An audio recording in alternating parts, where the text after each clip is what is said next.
وعلی الذین یطیقونہ، اور ان لوگوں پر جو اس کی طاقت رکھتے ہوں. یہ ابتدائی دور کا حکم ہے. جب پہلے یہ آیت آئی، جیسا کہ آپ جانتے ہیں کہ اللہ تعالیٰ لوگوں کی سائیکالوجی کو بہت اچھی طرح جانتے تھے، لہذا بہت گریجولی سلولی احکام دیے گئے کہ ہمارے بندے ایک دم گھبرا نہ اٹھیں، ہو سکتا ہے کرنے سے انکار کر دیں. اور یہ تدریج ہر چیز میں ہے.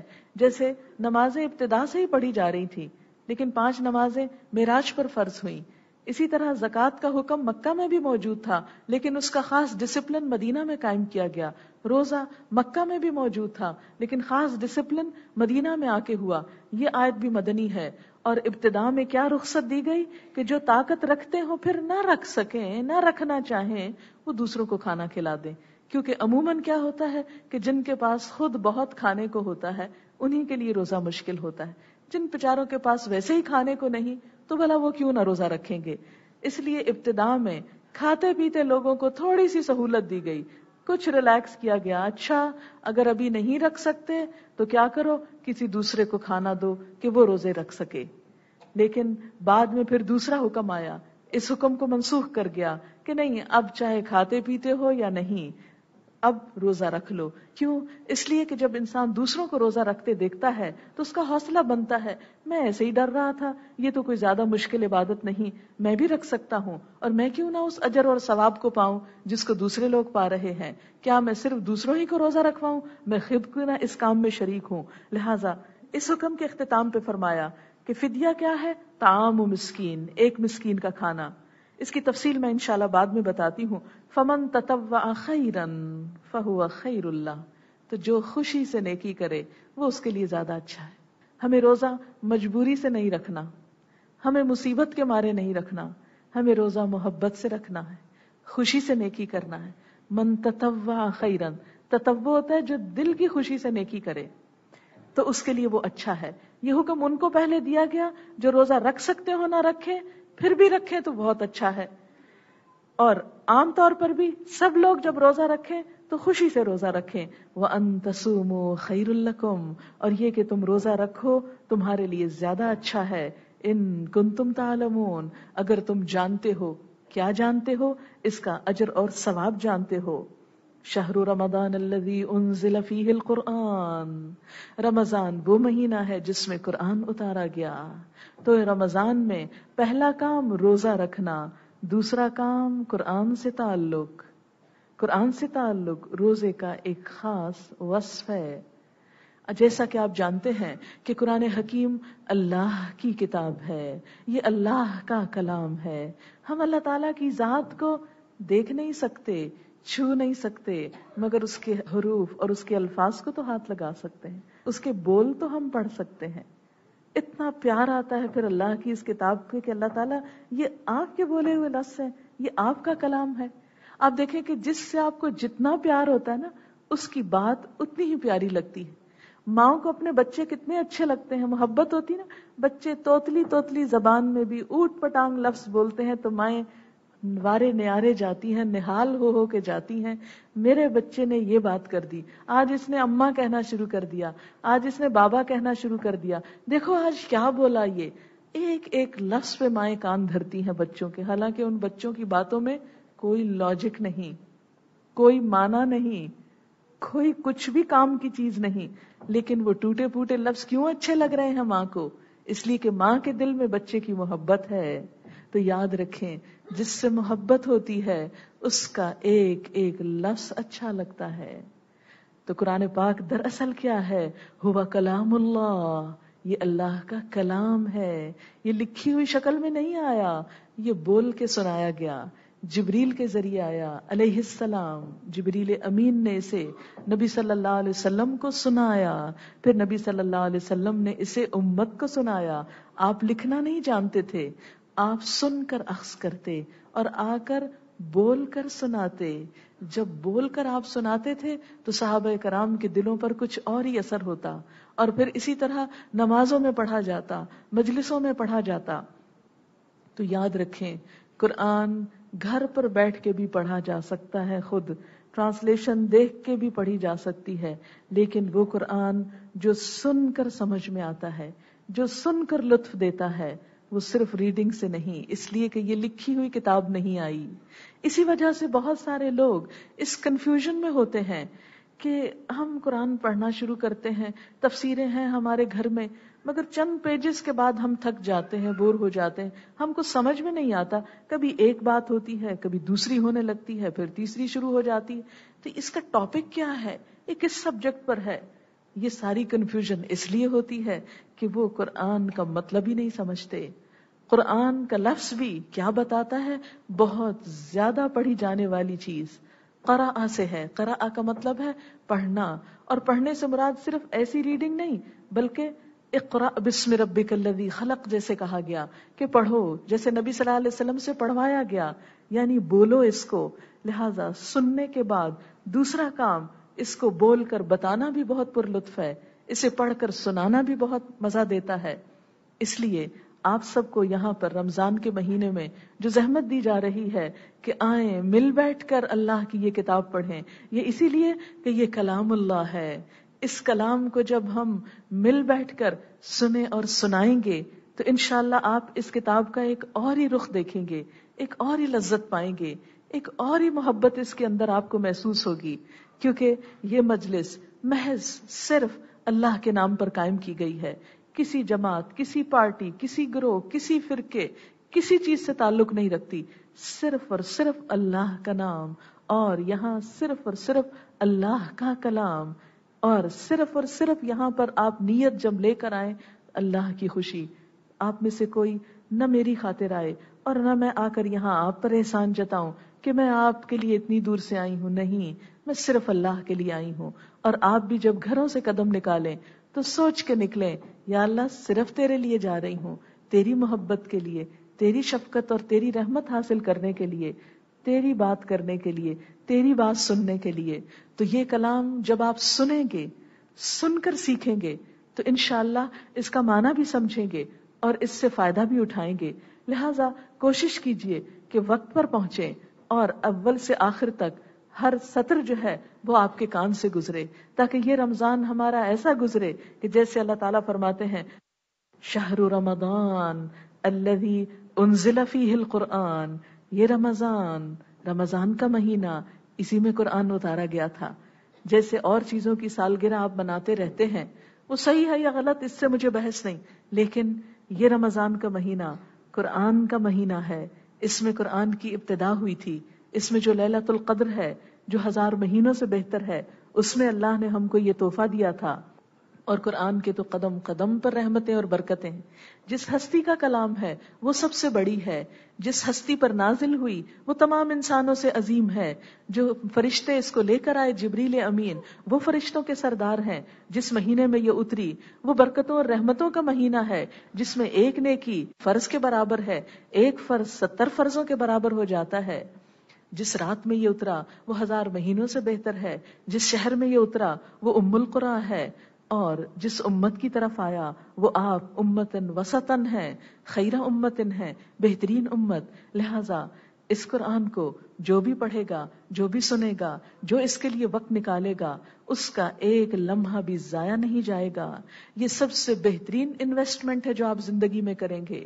یہ لمحہ جو اللہ کی خاطر آ کر اللہ کے کلام کو سننے میں اور اللہ کی محبت لے کر لوٹنے میں جو گزرے گا، اس کا لطف بھی کچھ اور ہوگا، اور انشاءاللہ اس کا اجر بھی آپ غیر معمولی پائیں گے. اور کیونکہ یہ اللہ کے کلام کو باقی تمام چیزوں پر ایسی ہی اہمیت ہے جیسی خود اللہ کی ذات کو ہر مخلوق پر. یہ علم ہر علم سے اس لحاظ سے افضل اور اعلیٰ ہے کہ یہ رب کائنات کا دیا ہوا صحیح ترین علم ہے. اسی لیے اس قرآن کو کیا کہا گیا کہ ہدی للناس، یہ انسانوں کی رہنمائی کے لیے آیا ہے. آپ دیکھیں کہ اگر قرآن صرف رات تراوی میں بے سوچے سمجھے پڑھنے اور سننے کا ہی نام تھا تو یہی وجہ ہے کہ لوگوں کے اندر ساری رات بھی شبینہ کر کے عمل میں کوئی تبدیلی نہیں آتی. کیوں؟ اس لیے کہ اس سے کوئی رہنمائی نہیں لیتے. برکت تو ہوتی ہے، اس میں کوئی شک نہیں، ثواب ہوتا ہے، کوئی شک نہیں، ایک ایک حرف پر 10 نیکیاں آتی ہیں. لیکن اللہ تعالیٰ نے قرآن پاک کو صرف نیکیاں کمانے کی مشین بنا کر نہیں بھیجا کہ تم اس کو بے سوچے سمجھے صرف پڑھتے جاؤ اور نیکیوں کے انبار لگاتے جاؤ. یہ اصل میں کیا ہے؟ وہ تو ہوگا ہی، وہ نیکیاں تو بونس ہے. اصل روح کیا ہے؟ ہدی للناس، رہنمائی ہے. کس کے لیے؟ للناس، تمام انسانوں کے لیے. تمام انسانوں تک یہ پیغام کیسے پہنچے گا؟ اسی وقت جب امت مسلمہ اس پیغام کو سمجھے گی، جب میں اور آپ اس کا حق ادا کریں گے تو جبھی یہ تمام انسانوں تک جائے گا. ہدی للناس، انسانوں کے لیے ہدایت، وبینات من الہدی والفرقان، اور روشن نشانیاں ہدایت کی اور حق و باطل میں فرق کرنے والی. اسے قرآن کو بینات کہا گیا. قرآن کی آیات واضح نشانیاں ہیں، اور انشاءاللہ آپ خود اپنے تجربے سے یہ بات محسوس کریں گے کہ قرآن زندگی کے ہر روز پیش آنے والے مسائل کا حل پیش کرتا ہے. آپ راستے میں کوئی چیز دیکھیں گی اور یہاں آ کر آپ دیکھیں گی کہ وہی بات قرآن آپ کو بتا رہا ہے. آپ اپنی پرسنل لائف میں کوئی ایکسپیرینس کریں گی اور آپ دیکھیں گی کہ قرآن اس کو آپ کے ساتھ شیئر کر رہا ہے، کیونکہ اللہ کا کلام ہے. جب بھی کوئی شخص یہ چاہتا ہے کہ اللہ سے ہم کلام ہو تو کیا کرے، یا یہ چاہتا ہے کہ اللہ اس سے ہم کلام ہو تو اسے کیا کرنا چاہیے؟ اس کتاب کو پڑھنا چاہیے، اللہ کی بات سننی چاہیے. اور پھر آپ دیکھیں گے کہ زندگی کے ہر چیز کے بارے میں بڑی بڑی بات کسی سے نہیں کر سکتے، وہ احساسات جو آپ کسی سے شیئر نہیں کر سکتے، وہ بات جو آپ کسی کو بتا نہیں سکتے، اپنی ماں کے سامنے بھی کھول کے نہیں رکھ سکتے، آپ دیکھیں گے کہ وہ جو 70 ماؤں سے بڑھ کر پیار کرنے والا ہے، اس کے کلام کے ذریعے آپ کو اپنی زندگی کی ان باتوں میں بھی رہنمائی ملے گی، کیونکہ یہ اللہ کا وعدہ ہے. والفرقان، اور حق و باطل میں فرق کرنے والی کتاب ہے. فرقان، اچھے اور برے، نیکی اور بدی، خیر اور شر میں فرق کرتی ہے. پھر فرمایا فمن شہد منکم الشہر، جو بھی پائے تم میں سے اس مہینے کو، فلیصم، بس چاہیے کہ اس میں روزے رکھے. اب یہ حکم لازم ہو گیا. اب وہ جو کھانا کھلانے والی سہولت تھی وہ ختم ہو گئی، اب ہر شخص کو روزہ رکھنا ہے. اور اس کے بعد ومن کان مریدن، جو بیمار ہو، او علی سفر، یا سفر پر ہو، فعدۃ من ایام اخر، تو وہ دوسرے دنوں سے گنتی پوری کر لے. یرید اللہ بکم الیسر ولا یرید بکم العسر، اللہ تمہارے لیے آسانی چاہتا ہے، تمہارے لیے تنگی نہیں چاہتا، تمہارے لیے مشکل پیدا نہیں کرنا چاہتا. یعنی یہ سہولت اللہ تعالیٰ نے کس لیے دی کہ بعد میں پورے کر لو، کہ اس دن میں سفر میں تم مصیبت میں نہ پڑو، بیماری میں تم ہلاک نہ ہو جاؤ. تمہیں اللہ اس فرض سے بچا لیتا ہے، رخصت دیتا ہے. یہی اسلام کی خصوصیت اسے دیگر تمام ادیان سے ممتاز کرتی ہے کہ اسلام میں کوئی ریجڈیٹی نہیں، اسلام میں ایسے کانسیپٹ نہیں کہ تم مرو یا جیو یہ کام کہہ دیا تو بس کرو ہی کرو. نہیں، اگر نہیں کر سکتے، بیمار ہو، نہیں کر سکتے کہ سفر پر ہو، کوئی بات نہیں، بعد میں کر لینا. آپ نے دیکھا ہوگا اتنا عرصہ اسکول کالج میں آپ جاتے رہے، امتحان آپ نے دیے، کبھی کسی دنیا کے ممتحن نے، کسی استاد نے آپ کو ایسے معاف کیا کہ کوئی بچہ کہے میں بیمار تھا تو امتحان نہیں دے سکا تو آپ میرا کل لے لیجئے یا اگلے سال لے لیجئے؟ نہیں، وہ اگر یہ چانس گیا تو گیا، لیکن اللہ تعالیٰ کے ہاں ایسا نہیں. وہ اپنے بندے کو سہولت دیتا ہے، رخصت دیتا ہے، اجازت دیتا ہے. ٹھیک ہے اب نہیں تو بعد میں کر لو، لیکن بعد میں کیوں کرو؟ وَلِتُكْمِلُ الْعِدَّةَ، گنتی پوری کرو. گنتی کو پورا کرنا انتہائی ضروری ہے.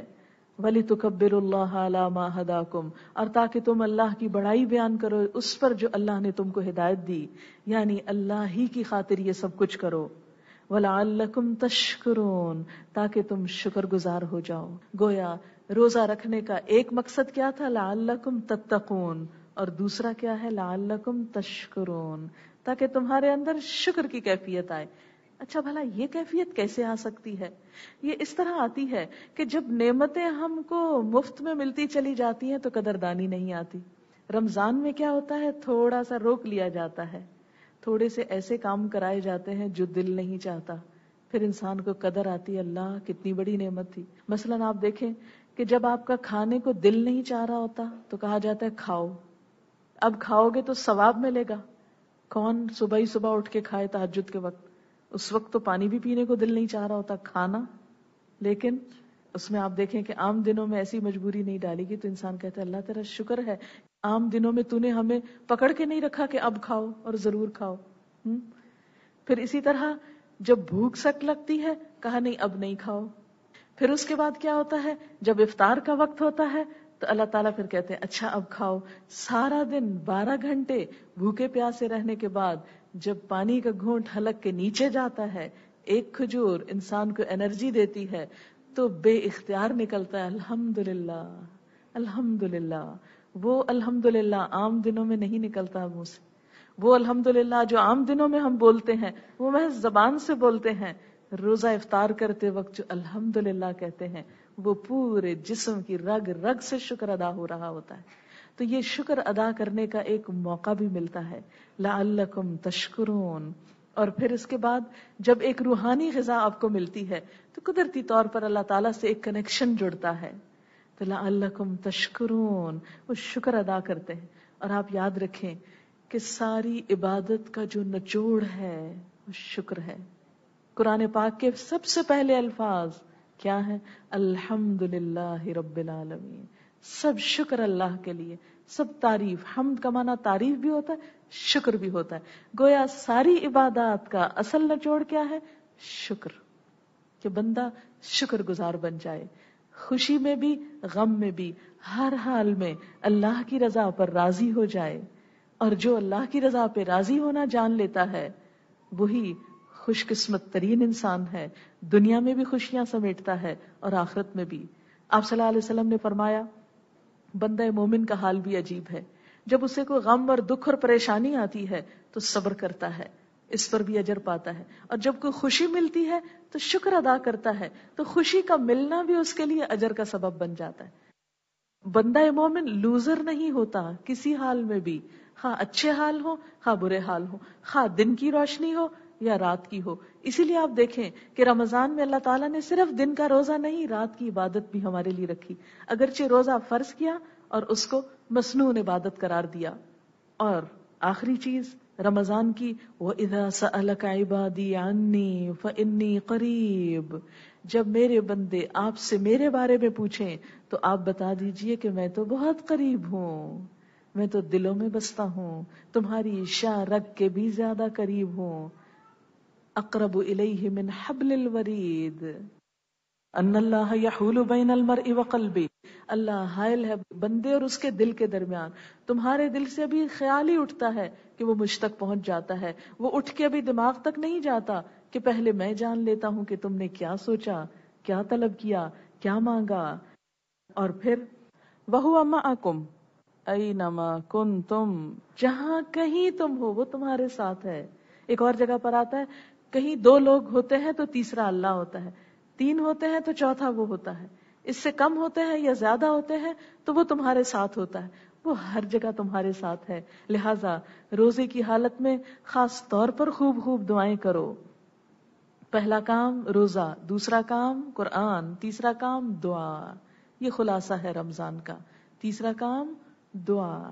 دعاؤں میں اللہ کو قریب پا کر دعائیں کرنا. فَإِنِّي قَرِيبٌ أُجِيبُ دَعْوَةَ الدَّاعِ إِذَا دَعَانِ. میں جواب دیتا ہوں پکارنے والے کی پکار کا جب بھی مجھے پکارتا ہے. جب بھی مجھے پکارتا ہے میں اس کی پکار سنتا ہوں. یہ نہیں کہا کہ اگر وہ نماز کے بعد پکارتا ہے تو سنتا ہوں یا وہ صبح پکارتا ہے تو سنتا. فرمائے اذا دعانی، جب کبھی پکارتا ہے. تو دعا دو طرح سے ہوتی ہے، ایک فارمل طریقے سے، ایک انفارمل طریقے سے. فارمل طریقے سے دعا کیا ہے کہ مثلاً آپ مصلی پہ بیٹھ کے دعا مانگے، مثلاً آپ قرآن ختم کر کے دعا مانگے، مثلاً آپ عمرے حج پہ جا کر دعائیں مانگے خاص ریچول کے طور پر، مثلاً آپ نماز کی حالت میں دعا مانگے، نماز ہے ہی دعا. اور انفارمل کیا ہے؟ ہر وقت ہر جگہ دل دل میں اللہ سے مانگتے رہیں.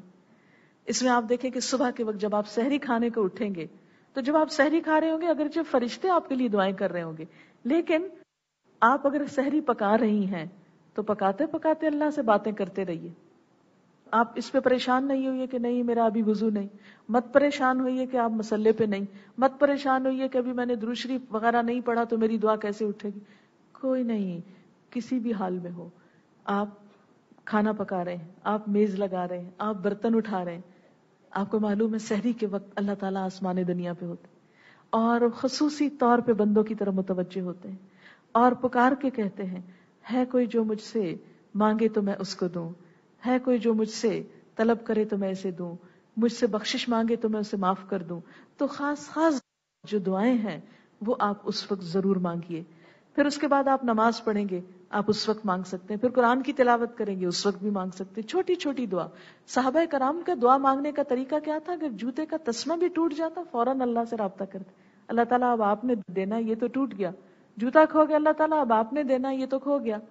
فوراً اللہ تعالیٰ سے رابطہ. وہ اس کا انتظار نہیں کرتے تھے اچھا ابھی تو یہ کام خراب ہو گیا ہے، جب ہم مصلی پہ بیٹھیں گے پھر اللہ سے مانگیں گے. نہیں، اسی وقت اسی لمحے دل میں آیا اور اللہ تعالیٰ کے ساتھ فوراً رابطہ جوڑ لی. جیسے ہاٹ میل ہوتی ہے نا، وہ دل اگر اللہ کی محبت میں تڑپتا ہے تو ہاٹ لائن بن جاتا ہے. جس وقت بھی اسے پکاریں گے، جہاں بھی پکاریں گے، لوگوں کے بیچ میں بیٹھ کے پکار رہے ہیں، کوئی آپ کو ستا رہا ہے تو آپ اسی وقت اللہ سے رابطہ کر لیں. کوئی دیر نہیں لگتی، ایک لمحے سے پہلے لائن جڑ جائے گی، ایک لمحے سے پہلے کنیکشن مل جائے گا آپ کو، اور فوراً اس سے مانگ لیں. اور اسی لیے کہتے ہیں نا، مظلوم کی بد دعا فوراً قبول ہوتی ہے، 7ویں آسمان تک جا پہنچتی ہے. وہ سحری کا انتظار بھی نہیں ہوتا کہ صبح آسمان دنیا پہ اللہ تعالیٰ ہو، نہیں، وہ عرش وہ اللہ تک جا پہنچتی ہے، فوراً وہاں جا لگتی ہے. پھر اسی طرح روزے کی حالت میں سارا دن کیا ہوتا ہے؟ آپ ایک طرح سے عبادت میں ہیں، تو عبادت کے دوران دعائیں قبول ہوتی ہیں. لہٰذا سارا دن جب کبھی دل چاہے، مثلاً آپ کے دل میں کوئی خیال آیا میری یہ چیز نہیں ہے، فوراً دعا مانگ لیں کہ آپ روزے سے ہیں. آپ کے دل میں خیال آیا کہ میرا یہ کام بڑا مشکل ہو رہا ہے، فوراً دعا مانگ لیں. آپ کسی بات پر پریشان ہیں، کسی بات پہ دکھی ہیں، فوراً دعا کر لیں. پھر نمازوں کے بعد بھی آپ کر سکتے ہیں. پھر جب قرآن کی مجلس میں آپ آئیں گے تو اللہ کے ذکر کرنے کے بعد، قرآن پڑھنے کے بعد دعا قبول ہوتی. یہاں سے اٹھتے ہوئے آپ دعا کیجیے. اور خاص دعا کا وقت افطار کے وقت. جب افطار ہوتی ہے تو دعا رد نہیں ہوتی، کیونکہ وہ مزدوری لینے کا وقت آ چکا ہوتا ہے، وہ اللہ سے کچھ مانگنے کا وقت ہے، کیونکہ سارا دن آپ نے ایک عبادت کی حالت میں گزارا. اب آپ اللہ ہی کے حکم سے روزہ افطار کر رہے ہیں. اب جب آپ اس سے مانگیں گے وہ آپ پہ خاص رحمت کر رہا ہے، اس وقت اس کی رحمتیں آ رہی ہیں. عموماً گھروں میں کیا ہوتا ہے، افطاری کا وقت ہوتا ہے، چیخ پکار ہو رہی ہوتی ہے، ابھی پکوڑے نہیں تلے گئے، ابھی پانی نہیں بنا، ابھی یہ نہیں ہوا. ابھی چھوڑیے ان باتوں کو، صرف 10 منٹ پہلے یہ کام شروع کر لیجئے، 10 منٹ پہلے میز لگا لیجئے، اور سب کچھ آف کر کے اس وقت تھوڑا سا آپ مراقبے میں چلے جائیے. یعنی مراقبے میں جانے کا مطلب کیا ہے؟ یکسوئی اختیار کیجئے، کنسنٹریٹ کیجئے، غور کیجئے، احتساب کیجئے. کیسا روزہ گزارا آج میں نے؟ کوئی جھوٹ تو نہیں بولا تھا میں نے؟ کوئی غیبت تو نہیں کی تھی؟ کوئی خراب چیز تو نہیں دیکھی تھی؟ کوئی غلط کام تو نہیں کیا تھا؟ وہ سوچیں. اور پھر اگر کوئی غلطی اپنے اعمال نامے میں نظر آئے تو اسے فوراً صاف کرنے کی کوشش کریں. بخشش کی دعا مانگیں، رحمت کی دعا مانگیں، دنیا اور آخرت کی بھلائی کی دعا مانگیں. جو بھی آپ اللہ سے طلب کرنا چاہتے ہیں خاص دعائیں اس وقت مانگیں. پھر کیا ہوتا ہے؟ رات کی عبادت، تراویح. پھر اس میں آپ کیا کیجئے؟ نماز پڑھیے، تراویح پڑھیے. تو ان تراویح کے بیچ میں بھی یا اختتام پر آپ دعا مانگیں. اس طرح آپ دیکھیں گے کہ جب آپ دعائیں مانگتے چلے جائیں گے تو انشاءاللہ رمضان کے بعد ان دعاؤں کے اثرات اپنی زندگی میں دیکھیں گے. آپ ٹوٹلی ایک اور انسان ہوں گے انشاءاللہ اندر سے، اور انشاءاللہ لوگوں کے ساتھ معاملات میں. اللہ تعالیٰ نے تو رمضان کا مہینہ ہمارے لیے بطور رحمت فرض کیا تاکہ ہم متقی بن جائیں. لیکن ہوتا یہ ہے کہ ہم روزہ سمجھتے ہیں صرف بھوکا پیاسا رہنے کو، اور شام کو ڈٹ کر کھانے پینے کو، اور طرح طرح کی نعمتیں اکٹھی کر کے کھا پی لینے کو، یا سحری کے وقت ایک خاص اہتمام کرنے کو، اور اس کے بعد سارا دن جو چاہیں کریں. نہیں، اس کے علاوہ بھی یہ کام کرنے ہیں جو ابھی میں نے آپ سے ذکر کیے ہیں. میں روزے سے متعلق فقہی احکام کچھ بتاؤں گی انشاءاللہ، کیا کیا کام آپ کو کرنا ہے، کیا کیا چیزیں کس طرح. اور اس کے اینڈ میں اگر کوئی آپ کے کویسچنز ہو خاص طور پر وہ میں بتاؤں گی، کیونکہ اسلام تعلیم سے عام ہوتا ہے. ہمارا یہ پروگرام جو ہے ایک تعلیم کا سلسلہ ہے. یہ جو قرآن ہم آپ کو پڑھائیں گے وہ قرآن کی تعلیم ہے ایک طرح سے. اور اس کے ساتھ ساتھ آپ دیکھیں کہ ہم جو عبادت کرتے ہیں اس کا اصل مقصد ہے اللہ کو خوش کرنا. اسی وقت خوش ہوں گے اللہ تعالیٰ جب ہم اللہ کی مرضی کی عبادت کریں گے. تو مرضی کی عبادت کے لیے اس کے طریقے معلوم ہونے چاہیے. عام طور پہ بہت سے لوگ پریشان رہتے ہیں اس حال میں روزہ ہوا یا نہیں، کہیں ٹوٹ تو نہیں گیا، کہیں فاسد تو نہیں ہوا. شک کی حالت میں ہر عبادت لطف کھو دیتی. جو عبادت شک سے پاک پورے یقین کے ساتھ کی جاتی ہے اس کا مزہ ہی کچھ اور ہوتا ہے. اس لیے جب آپ پورے اطمینان سے روزہ رکھیں گے، آپ کو احکام معلوم ہوں گے، کچھ اپنے لیے، کچھ یہاں سے جب آپ سیکھ کر جائیں گے تو کسی اور کو بھی بتا کر اپنے لیے صدقہ جاریہ بنائیں گے. تو میں اب کچھ تعلیمی آسپیکٹ جو روزے کا ہے فقہی اس پر آؤں گی. روزہ ایک فرض عبادت ہے جسے ہر مسلمان عاقل اور بالغ کو رکھنا ضروری ہے. اگر کوئی شخص رمضان المبارک کا ایک روزہ بھی بغیر کسی شرعی عذر کے چھوڑ دے تو ساری زندگی بھی روزے رکھ کر اس ایک دن کا اجر نہیں پا سکتا. اس سے آپ اس مہینے کے اندر روزہ رکھنے کی اہمیت کو اچھی طرح سمجھ سکتے ہیں کہ جان بوجھ کر صرف ایک روزہ چھوڑنا پوری زندگی اس کا کفارہ نہیں کر سکتے. اس لیے حد الوسع ہر ممکن کوشش کے ساتھ خود بھی اور اپنے بالغ بچوں کو روزہ رکھوانا آپ کی ذمہ داری ہے. نابالغ بچے پہ روزہ فرض نہیں. اگر وہ خوشی سے رکھنا چاہیں تو انکریج کریں تاکہ انہیں بھی نیکی کی توفیق ہو، ایک عادت ہو. پھر اسی طرح مریض اگر روزہ رکھنے میں تکلیف محسوس کرے تو روزہ نہ رکھے، لیکن اگر چھوٹے موٹے مرض کے ساتھ روزہ رکھ لے تو زیادہ بہتر ہے. مثلا زکام وغیرہ، زکام کا تو علاج ہی فاقہ ہے. اگر انسان اپنے سٹمک کو تھوڑا سا روزہ رکھوائے تو زکام میں فائدہ ہو سکتا ہے. اسی طرح پیٹ خراب ہے یا قے آ رہی ہے یا کچھ، تو اگر بہت ڈی ہائیڈریشن نہ ہو چکی ہو تو اس میں روزہ رکھ لینا اپسٹ سٹمک کے لیے زیادہ مفید چیز ہے. بلکہ آج کل سائنٹیفکلی یہ پروو کیا گیا ہے کہ ہر ہفتے میں ایک دن ضرور فاقہ کرنا چاہیے تاکہ انسان زیادہ صحت مند زندگی گزار سکے. مگر اللہ تعالیٰ نے ہم کو صرف فاقہ نہیں کرایا ہماری جسمانی صحت کے لیے، بلکہ اس کا ثواب بھی ہم کو عطا فرمایا. یہ اس کی خاص رحمت ہے. ورنہ وہ ہمیں ویسے ہی کہہ دیتا کہ لوگوں ایک دن فاقہ، جیسے بہت سے اور ممالک میں جو لوگ بہت ہیلتھ کانشیس ہو گئے ہیں تو وہ جو لوگوں کے لیے ریکمینڈ کرتے ہیں کہ یہ اور یہ احتیاطی تدابیر اچھی صحت کے لیے ضروری ہیں، اس میں فاقہ بھی ہے لیکن ثواب اس پر کچھ نہیں، صرف دنیا کا فائدہ ہے. جبکہ ہمارے روزے میں دنیا کا فائدہ بھی ہے اور آخرت کا فائدہ بھی ہے. پھر اسی طرح جو عورتیں حمل سے ہوں، پریگننٹ ہوں، یا ان کی گود میں دودھ پیتا بچہ ہو اور وہ روزہ رکھنے میں تکلیف محسوس کریں، یا بچے کے لیے انہیں اندیشہ ہو کہ اسے غذائیت کم ہو جائے گی،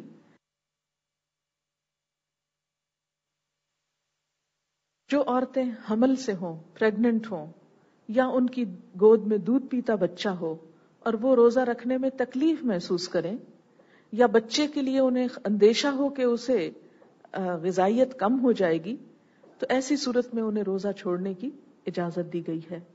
لیکن اگر وہ سمجھیں کہ وہ جسمانی طور پر فٹ ہیں، روزہ رکھ سکتی ہیں، تو روزہ رکھنے میں حرج نہیں. صرف حاملہ ہونا یا دودھ پلانے والی ہونا کافی نہیں کہ انسان فوراً ہی روزہ چھوڑ دے. لیکن بعد میں ان خواتین کو بھی چھوڑے ہوئے روزوں کی قضا رکھنی ہوگی، تو اس لیے بھی بہتر ہے کہ انہی دنوں میں رکھ لے تھوڑی بہت تکلیف کے ساتھ. پھر اسی طرح عورتوں کو حیض اور نفاس کے ایام میں روزے رکھنا منع ہے. یعنی منتھلی جس کیفیت میں نماز نہیں پڑھی جاتی اس میں روزہ بھی نہیں رکھا جاتا. اسی طرح بچے کی پیدائش کے بعد جب تک عورت پاک نہیں ہوتی اس وقت تک وہ نفاس کی حالت ہے، اس میں بھی روزہ نہیں رکھنا چاہیے. زیادہ سے زیادہ مدت 40 دن ہے نفاس کی، لیکن اگر کوئی عورت ایک ہفتے کے بعد پاک ہو گئی ہے تو وہ بلا وجہ 40 دن کا انتظار نہیں کرے گی. جیسے ہمارے ہاں 6 یا 40 دن کے ایک مدت پوری کی جاتی ہے اور اس دوران عورت خاص طور پر بیمار بنی رہتی ہے، تو وہ کوئی بیماری کی کیفیت نہیں ہے. جب بھی وہ اس کیفیت سے پاک ہو وہ نہائے اور روزہ رکھ لے اور نماز بھی شروع کر دے.